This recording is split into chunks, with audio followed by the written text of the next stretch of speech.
Okay, I asked my siblings what they wanted to become in the nearest future, and here was their response. To become an engineer Why? because I love singing and I love building, looking at other building houses. That does not necessarily mean you want to become an engineer. Are you planning to become an engineer because that's what you're expected to become, or because you've told people a lot of times that you want to become an engineer and you don't want to go back on your word? Oh, because of your dad is an engineer. Yes, What's I your don't want name? to go back on my words. What's your name? My name is What do you want to become? Olatife. What do you want to I become? I am 10. I want to become like I'm not ready of what I'm going. Baby, you never know until we try. Okay, so I think a certain percentage of us are actually struggling now because we could not let go of the career we fantasized about. We could not let go of the profession we actually said we wanted to become. I'll be using myself more often as a case study because while I was younger, I wanted to become a doctor for no reason, for no solid reason, just because I had limited career opportunities to choose from.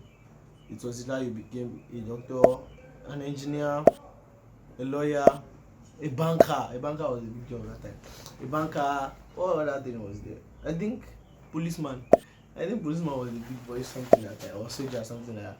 But I actually decided I wanted to become a doctor because it was like the most prestigious of them as at that time. I just could not let go because at a certain stage, people started calling me doctor. Like, Dr. Miwa, hey, Dr. Lomo, Dr. Lomo.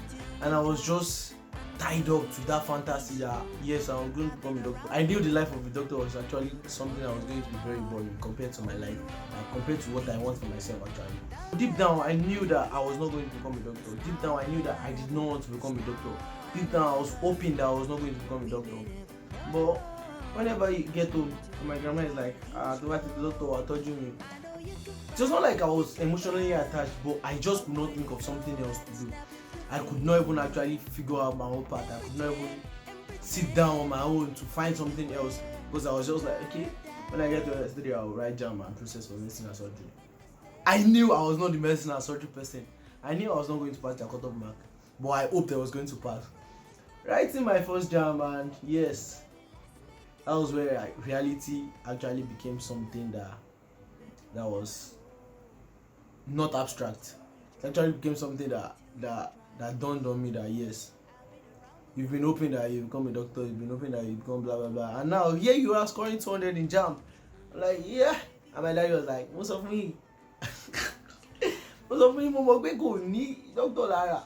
Doctor mo máa ń kàwé gan. I was like, even if I actually gained admission, I'll probably have dropped out by now. Or I've had like 17 carryovers. I don't know. But it was just not my type of person. So in my conversation with my younger brothers, I actually realized that this same fantasy that I was lost in is what is affecting them right now. They are also stuck in it. I don't know. I've not come up with a solution, and I'm not planning to come up with a solution anytime soon. Not like I'm even going to work on a solution, but I think parents should actually help their children, help them in their area of interest, help them in their passion. Notice what your children like. Like, I don't know whether this story is true, but I heard about Tiger Woods that the parents took him to basketball court. Actually, fine, they knew he was ball related. I like ball, but they took him to the basketball court. He was not very happy. They took him to the football field. He was not very happy with the ball. I don't know how true the story is. They took him to rugby pitch. He was not happy. But when they took him to a golf course, when they took him there, actually, I heard that he was actually very excited, and they were like, okay, this is what they are going to help him focus on.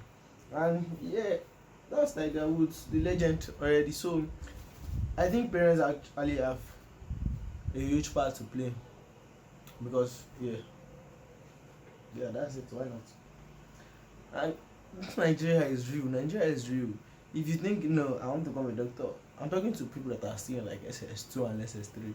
If you think you want to become a doctor or you want to do this, you want to do that, jump will humble you. Jump up. You know the thing about jump is like you actually feel like okay, the first jump is definitely going to be low because that's your first time, blah blah blah. Some people will tell you that no be pursuing no the past jam, blah blah, all kind of made up stories. But your exam won't you. If you keep on writing jam for 5 years and you are now actually a student of medicine and so you like you don't have it in you, you don't have it in you, yeah, you can never make it. You are a failure. So that's the thing. You actually feel like you are a failure, but you are not. You're just not on your own path. Fine. You are progressing, you are doing something, it's okay. But when you realize that you are failing in this thing and this thing is not your own, move. Don't stop. Never stopped in my life, so tell me why would I stop? Yeah, that's it. So don't stop. Please subscribe to my YouTube channel. We are trying our best to get 1,000 subscribers, please. Yeah, if you love me, please subscribe. And if you don't love me, please subscribe too. Think that I'm so proud.